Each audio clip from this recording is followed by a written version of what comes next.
Hello friends, today we are back with a new video. This time we are talking about the animal matter, the improper storage of animal matter, or rather prolonged storage of animal matter. Now what is this animal matter? We are talking about animal proteins, the fish, the meat and the chicken. We are talking about that. So when we store this animal matter in the refrigerator, or we purchase a pre-processed these animal matters and we keep it for prolonged period, and whether we don't know whether they have sent us the proper stored product, we don't know, and we store it, keep properly, and it stays on. So what happens with this regarding this animal matter? Here we are having in this tube, we are having, you can see in this tube, we are having washings of the animal matter. When the animal matters are kept taken out from the cold storage, we have to wash it before marinating it. So that washing, what happens with that washings? So here we have collected those washings, and we will see it under microscope what it shows, and after that we will put into the culture media, and we will keep watching it, observing it under microscope day after day, that what happens with this animal matter. So we are going to make a first examination this animal matter, so that we will see, and then we will decide whether to put it in the under culture media or not. That we are going to do. So let us begin the experiment with the culture media, with the just for the first observation of these fish washings. These are the fish washings. When the fish is sliced and it is washed, what happens with this washing water? So that we are going to talk. See.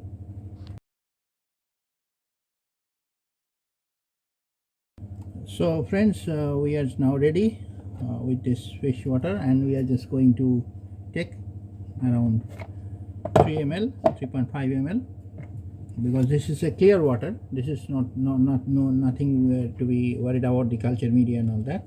This is almost transparent. So let us take this water from this tube, around 3.5 ml, and we are going to take in the petri dish, as you can see, and we are just going to look at this,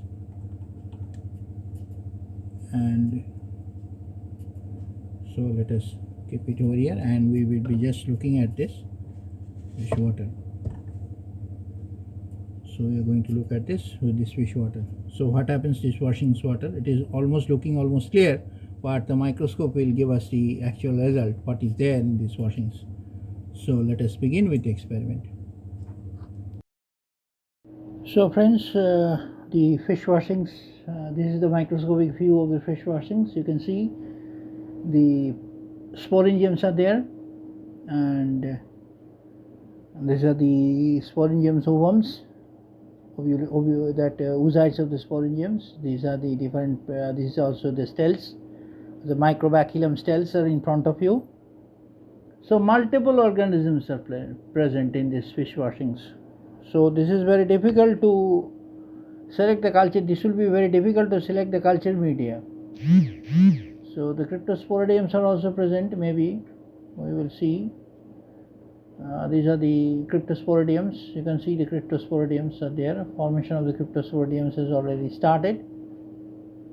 So we are going to see how many things are there. Lots of things are present. So these are the mycobachilums again, and these are the mycobachilum cells, and so focusing the microscope, and this is the cells are there. So this is the condition of the washings of the fish, as you can see on the microscope. So these are the cryptosporidiums.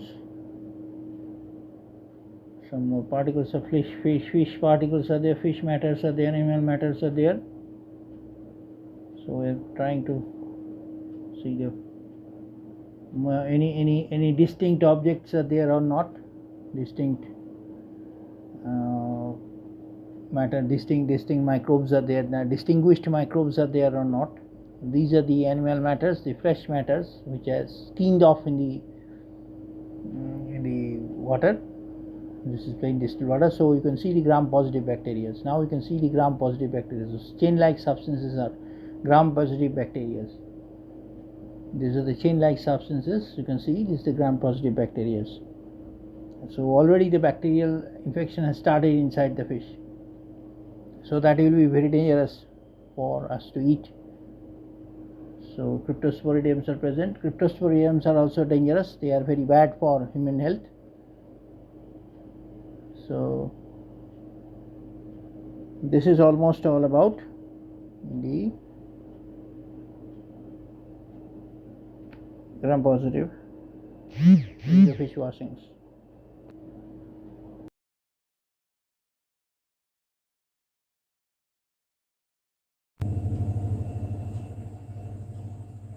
So friends, we are back to put this after the observation, first observation, as you have seen.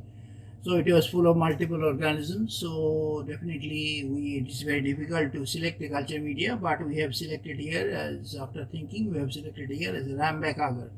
So this ramback agar is a very wide ranging microorganism capturing agar. So we are using this ramback agar, and we will be taking around 6 ml of this ramback agar under this culture flask, and we will be inoculating with the suspension. So let us begin. So here is our pipette, our sterile pipette, and this is our ramback solution. So we are going to take around 5 ml to 6 ml.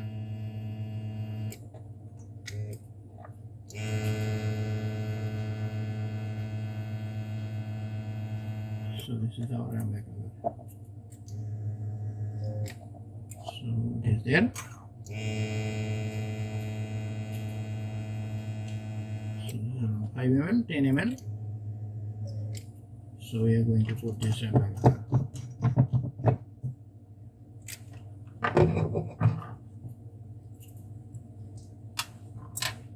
So now we are going to inoculate this suspension with the help of this auto pipette. So you can see the camera that agar has been inoculated. So you can put this, and here agar is inoculated. We will put the full specimen inside the culture media. So let us see what happens after 5 to 10 days. So this we have to keep for 10 days. So we will be back after 10 days with this inoculation. With this inoculation, we will be back after 10 days. And this is our cotton plug. And this is our tissue.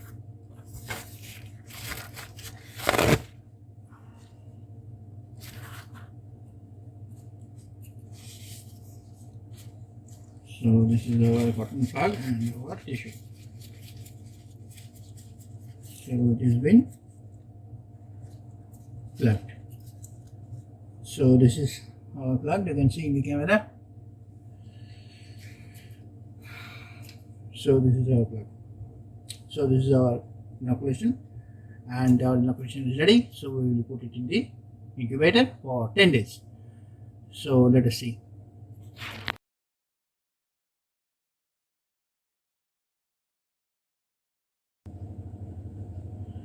Hello friends, so we are back after 5 days. This is around,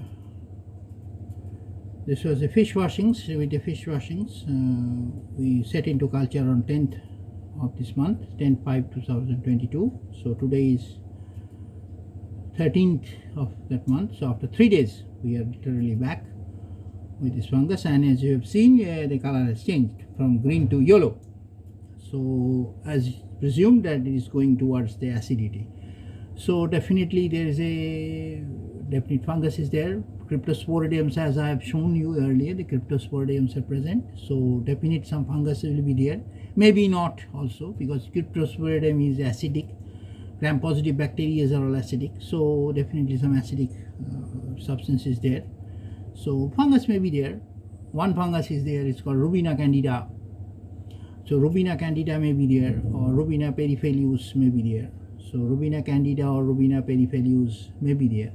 So that we are going to see under TCM 400 microscope. We are going to examine under TCM 400 microscope. So let us see what it shows.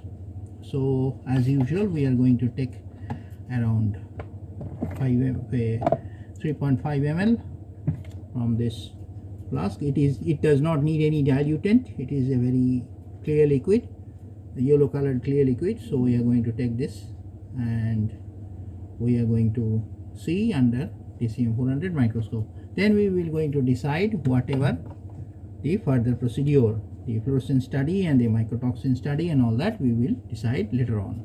Just first we will be investigating under TCM 400 microscope the fish washings. So what happens? Is there any fungus is present, Rubinia fungus is present or not? That we are going to discuss. So let us start the microscopic examination. This is seeing the screen. Now this is Rubinia Perevelus. As I have said, there is a definite fungus. So this is the fungus. You can see the chin-like structure. So we are now increasing the magnification to see the fungus properly. The microscope needs to be focused, and you can see a very big size Rubinia in front of the screen. The microscope needs to be focused because the fungus is very hazy. This is in the very preliminary stage. So we are just focusing the microscope. We are trying to focusing the microscope. So this is Rubinia in the front of the screen. The left hand side corner of the screen, you can see the phase contrast image. It's a very low resolution rather, because this is a very fast stage. So this is a Rubinia in the left hand side corner, and we are just increasing the light, and you can see the fungus. You can see the fungal colony. Actually it's a very big Rubinia colony. It's a Rubinia Perevelus. You are bringing in the center of the screen. So that is the Rubinia colony. So this is Rubinia Perevelus. So this is the fungus. This is the actual fungus. Now we are going to see the other structures of the Rubinia. Rubinia has different structures. So this is the colonization of the Rubinia. Now we are going to see the branches. There is a tectacle branches are there. So that we are going to see. Some branches are visible, but they are in the background. So these are not the actual Rubinia. So we are going to see the branches of the Rubinia later on. So we are going to see some other parts of the slide. So these are the Rubinias. So the branches are visible now. So more branches are more to come. So we are trying to focusing the microscope in the different layers of the sample. We are trying to focus the microscope in different layers. So here the second layer. So now these are the oocytes of the Rubinia. So these are the tactile branches. These are now the branches are visible. So this is Rubinia branches. So fibrous. This is the fibrous branches of the Rubinia. Now this is the full fibrous branches of Rubinia. You can see. So this is the Rubinia fungus. This is the fibrous part of the Rubinia fungus. So is a very tactacular fungus. It's a fibrous fungus. So this is found in the fish scales actually. So this makes the fish soft, very very soft. The Rubinia fungus makes the fish very soft. The flesh or the animal matter is very soft and over soft actually, because this happens due to the Rubinia fungus, and it petrifies the fish. So this is the Rubinia fungus. You've seen it, and this developed. Now we are going to see the other parts of the slide. So what we can see, that we will see.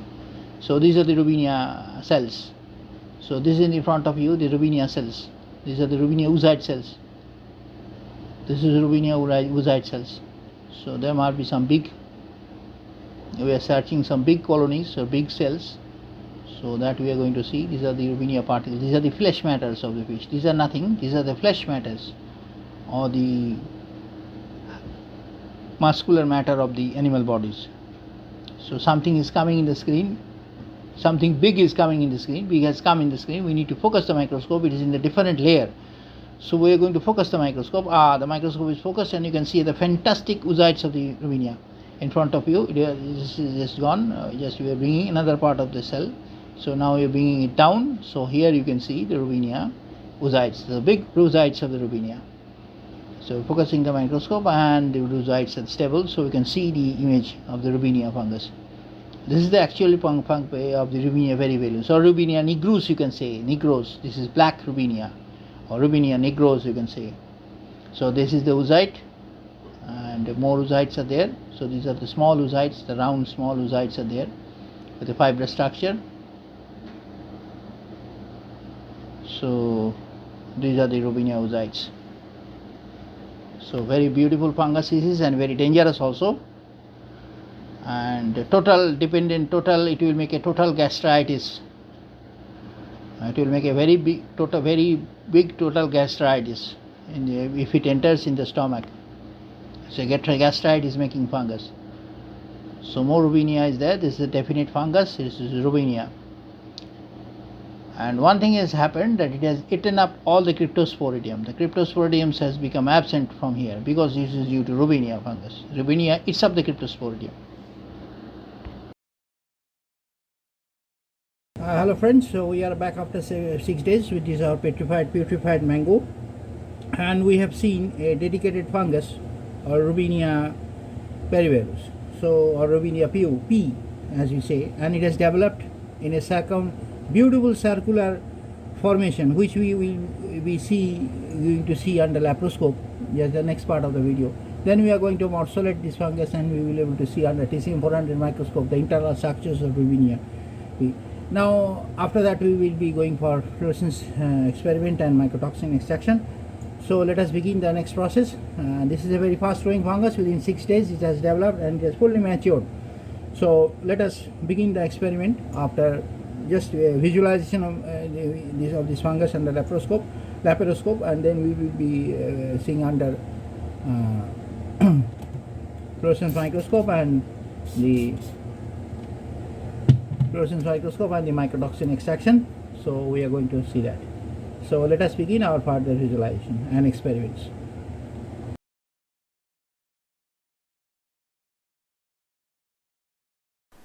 So you can see under laparoscope the beautiful formation of the Rubinia Perevelus, and it is a mucorite fungus. You can see the white, it is the neonatal, it is maturing, and you can see the black, the light is a little bit decreased to see the glare, to refuse the glare. So you can see the mucorites, the fringes of the mucorites at the edges of the total Rubinia circumfera, and this is a circumfera fungus, also a Perevelus fungus. It is also known as Rubinia mould, and you can see the matured black molds of the Rubinia. This is very similar to black fungus. You can see this is a laparoscopic view, and this is the transient formation, between the matured and the prematured stage, the stage in maturing. This is the transient formation. So the three states are visible. This is the matured formation, this is the transient formation, and this is the neonatal formation. So these are the three states you can see the Rubinia fungus from the inside the culture flask through a laparoscope. You can visualize this through a laparoscope, and it is a very beautiful image. And you can see the Rubinia formation. This is the black mold, black striking molds.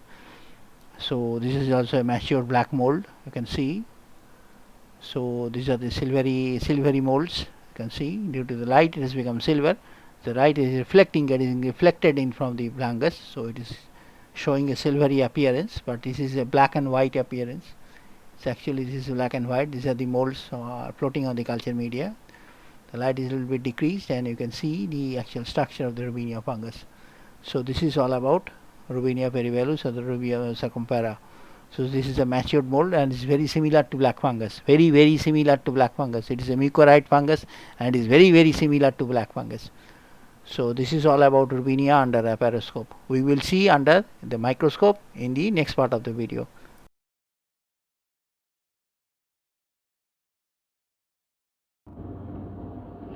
So we can see the Rubinia fungus, Rubinia P, and this is the developed at the matured state. We can see the mucor formation, the black mucor formation, and it is very similar to black fungus. The mucorites is developed, and the shape of the mucorites will be perfectly visible in the fluorescence study.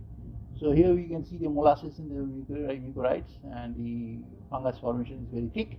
After 6 days, we are viewing from the top. The mucorites are the base of the mucorites sticking on the culture media, and we can see the top. So we are just now decreasing the magnification, because that's a very high magnification. We are decreasing the magnification, and we can see the molasses formation and 100x magnification. So this is the molasses formation, the black molasses formation. You can see the black molasses formation, and the other parts of the specimen, we can see them. So these are the molasses of the Rubinia Perevelus. So the magnification is decreased again, and you can see under 10x magnification, 100x magnification. So here you can see the mucorites, the formation of the mucorites very easily, and the light is bright in front of the background, so you can see the mucorites. These are the from here, as we are viewing from the top, we cannot see the shape. So now we are seeing a very large mucorite. It's a very large mucorite colony. It's a large Rubinia colony. So large Rubinia colony. The microscope is getting focused, and you can see the large Rubinia colony. So this is the mucorite formation, the Rubinia fungus. So after this view is after morcellation. This view is after morcellation. So these are the small mucorites, the small colony, the very small colony. We have to increase the magnification, and the magnification is increased, and you can see the magnification is increased, and you can see the magnified view, and the magnified microscope is focused, and you can see the mucorite formation. Here you can see the mucorite formation.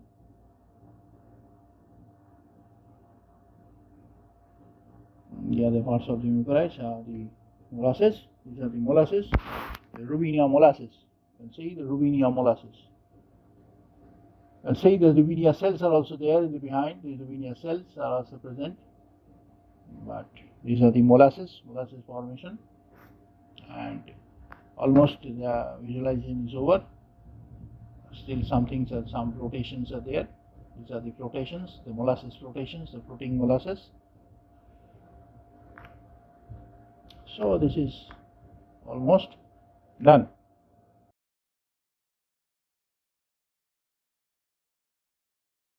You can see the Rubinia Perevelus and the FLR and the microdots or the micropellets consisting of mycotoxin. So this is macrolytic lactone. This mycotoxin is known as macrolytic lactone.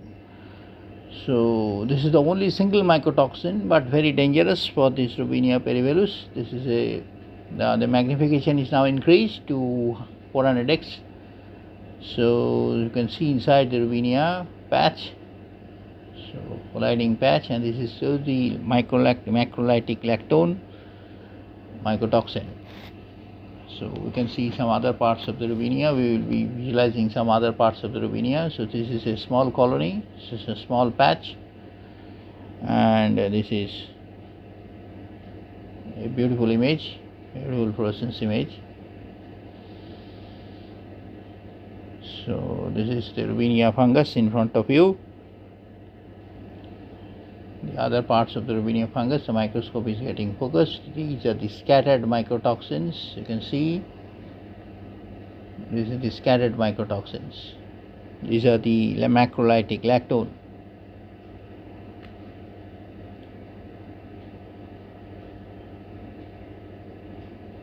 So these are the funguses. So these are the mycotoxin, and this is the Rubinia fungus in front of you. It is very similar to black mold, or rather black fungus, the macrolytic lactone. But the black fungus consists of numerable mycotoxins, but this Rubinia consists of only one mycotoxin, that is macrolytic lactone. And that is also a very dangerous mycotoxin. As you can see, the Rubinia fringes, the asperpores, and all mycotoxins inside. So this is a very dangerous fungus consisted in the fish. Generally this Rubinia fungus is found in the water bodies. So they accumulate inside the fish, on the surface of the fish body and body of the fish, and therefore they enter into the fish.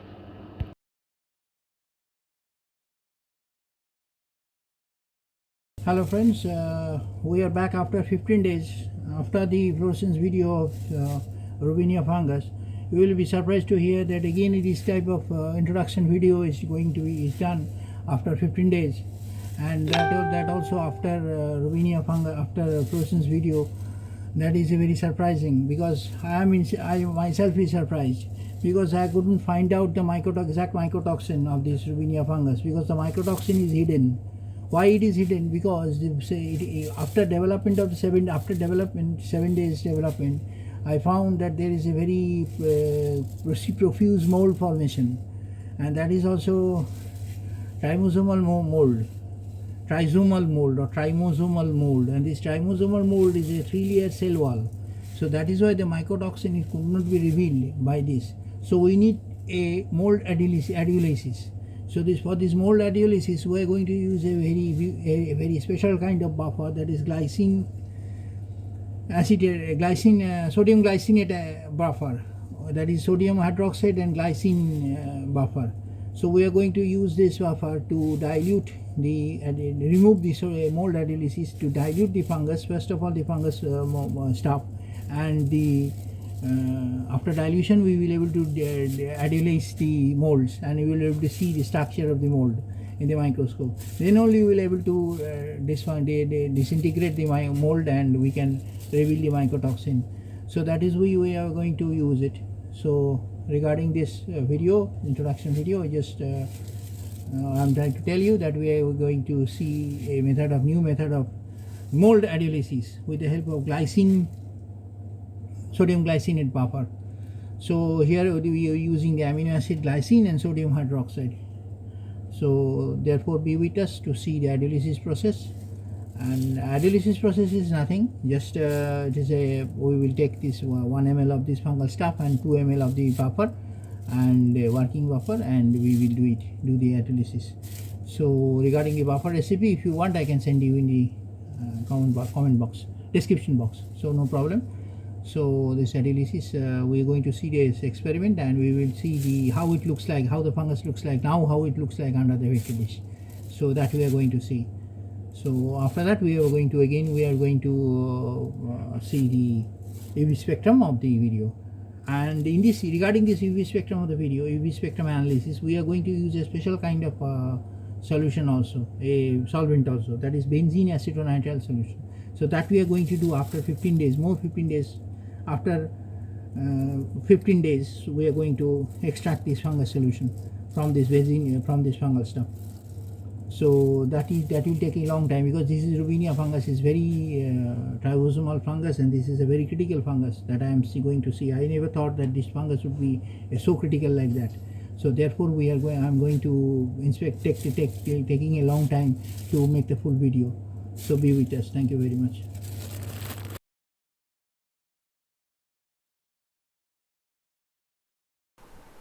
So you can see the adhesiolysis process. After adhesiolysis process is done by adding just 1 ml of the buffer and 2 ml of the fungal stuff, and you can see the clear mold structure of the fungus now.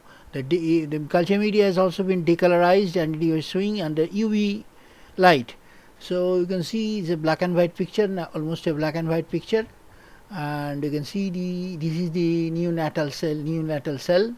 And now we are going to increase the magnification. Now this is 100x magnification, so we are going to increase the magnification to enlarge the cell, the Rubinia cell. This is the Rubinia cell. You can see the Rubinia cell. Inside it is the mycotoxin. So now the cell is revealed. Before that there was no cell showing the cell. Now the cell is enlarged. You can see the enlarged version of the Rubinia fungus, Rubinia cell. So this is the beautiful structure of Rubinia cell. As you can see, this is 200x magnification. The cell is so small, but you can see the structure, the cellular structure. So this is the beautiful cellular structure, and you can see the other sides of the Rubinia. So these are the other parts of the adhesiolysis. So these are the other molds. The mold you can see inside the molds.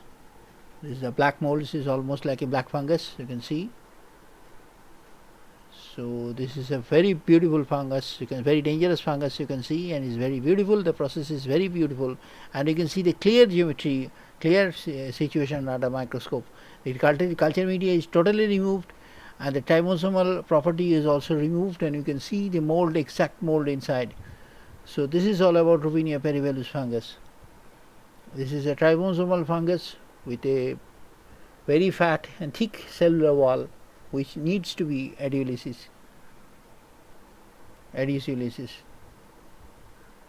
So after this adhesiolysis, we can see the fungus. So this is the web or the net formation, the accumulation of the fungus, the left hand side of the screen. So we are trying to bring it in the center. You can see it is under microscope. So this is the beautiful structure of the Rubinia under UV light.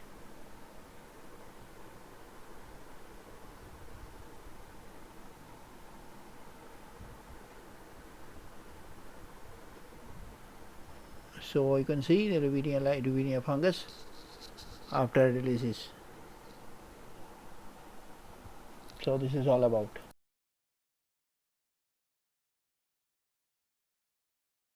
Hello friends, we are back after long experiments about this Rubinia fungus. It took a very long time, so long experiments were going on, and now we have designed a different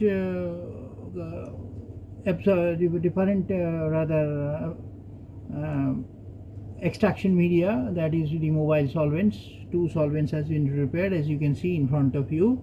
One is acetonitrile benzene solvent, one is acetonitrile benzene mixture. So this is actually a solvent. Another solvent is a special type of solvent. It is acetonitrile tetrabutyl ammonium hydrogen sulphate solution. Now this is with acetonitrile.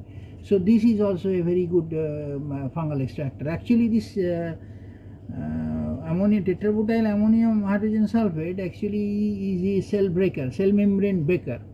It ruptures the cell membrane of the microbes very well. So in definite way, it is in the strength of around 0.1 molar, and it has been used with acetonitrile in 50-50 ratio. So therefore these solvents are used, and therefore this is prepared, and therefore we will be going to see already some the fungal extracts are there. So we are going to see the mixing, and after that what mycotoxin is revealed, that we are going to see. So regarding that we are continuing the video. So let us hope for the best that what mycotoxin comes out, because these trimogens, these trimosomal funguses, they have multiple cell walls. So this breaking of the cell wall is difficult. So here we have used as the tetrabutyl ammonium hydrogen sulphate as the fungal extraction or the mycotoxin extraction, which ruptures the cell wall with the help of acetonitrile. Acetonitrile is a less volatile organic solvent than DMSO and acetone and all that. So acetonitrile is a less volatile substance, so it reaches the mycotoxin very well. So let us see what happens. So we are now going to begin the mycotoxin extraction process, and you will see in the other camera the process of extraction. So let us begin the process of extraction. So you can see that we have already gathered the reagents, and these are the two reagents. You can see this is the small reagent bottle, this is the 25 ml reagent bottle. So here it is the acetonitrile tetrabutyl ammonium hydrogen sulphate, and here is the acetone benzene solvent. So in these two leaching flasks, as you can see, in this 10 ml flask, 10 ml leaching bottle, we have already mentioned the leaching has been started. As you can see, some extractions has been done. So from this we have taken into this leaching flask, and the leaching has started. The leaching has started, and this is the acetonitrile tetrabutyl ammonium hydrogen sulphate. And in this 30 ml leaching bottle, this acetonitrile benzene solvent has been set, and this is the fungal base. So let us remove the fungal base, and we can see this is the This one. These two will go to the leaching is started, and the leaching process is started, and we are going to put this to the spectrophotometer, and let us see if the spectrophotometer reveals something or not. So let us see after spectrophotometrical review or the spectrophotometer analysis scanning. We will see the wavelength scan, and we will see what the mycotoxin comes. So let us go to the spectrophotometer. Hello friends, so we are back. We are happy to hear that we have got the scanning, and the scanning is complete. So it reveals that the presence of, as you can see, if you can see the monitor, you won't be able to see the monitor. Anyway, I will show you the graph, the details in the next video, next part of the video. And it is a very dangerous mycotoxin, and it is quite hidden inside the cell walls. So this is the mycotoxin is known as trimosomal. It is in the trimosomal, and it is Janthetrem. So it has shown a peak of around 332 nanometer. It is actually the expected peak is 332 nanometer, and the actual peak is at 329. So here the spectrophotometer setting is in the 2 nanometer setting. So it is not revealing this 329. It is revealing at 322. So it is quite obvious that it is a trimosomal. Now, what I am going to try to say is what I was saying in the previous part of the video is regarding this cell wall, the construction of the cell wall. The mycotoxin actually, the fungus actually, the human beings protects themselves from the fungus. So the fungus also protects them from the human beings. So how they do? They make a barrier around their cell, the main cell, main architectured cell. They set barriers. They are setting the cell walls, number of cell walls. It may be 1, 2, 3 like that. So maximum 3 cell walls are found. So in this Rubinia fungus, I have seen 3 cell walls. So it took a very long time to break. So that is why we have devised a definite solvent, or that is the tetrabutyl ammonium hydrogen sulphate, with the combination of acetonitrile, a low volatile solvent that is active acetonitrile, and we gave the result, the maximum result of these trimosomes. God revealed the trimosomes at 332 nanometer, and the absorption was 0.7, so quite high. So that is our success regarding this Rubinia fungus. Lastly, we could find out the exact mycotoxin because of the cell wall. So now we have coined a different strategy. We have planned a different strategy to find out the organs. So total mycotoxin extraction process and total research work we have seen in this video. So thank you for that, for being with us with this video, and goodbye from now. So you can see the spectrum, and you can see the 2 different spectrums over here, the different scans over here. The top one is the benzene acetonitrile solvent, which reveals not the bottom one is the acetonitrile benzene solvent, and the top one is actually the ammonium phosphate, and that ammonium sulphate, tetrabutyl ammonium sulphate solution. So that is showing the 0.7 peak, and the absorption peak is at 0.7, and the nanometer and the wavelength is at 320 to 332 nanometer. So the bottom one we can discard. So that the blue one we can discard. The bottom blue one is we can discard. The orange one is actually the spectrum. So this is trimosomal.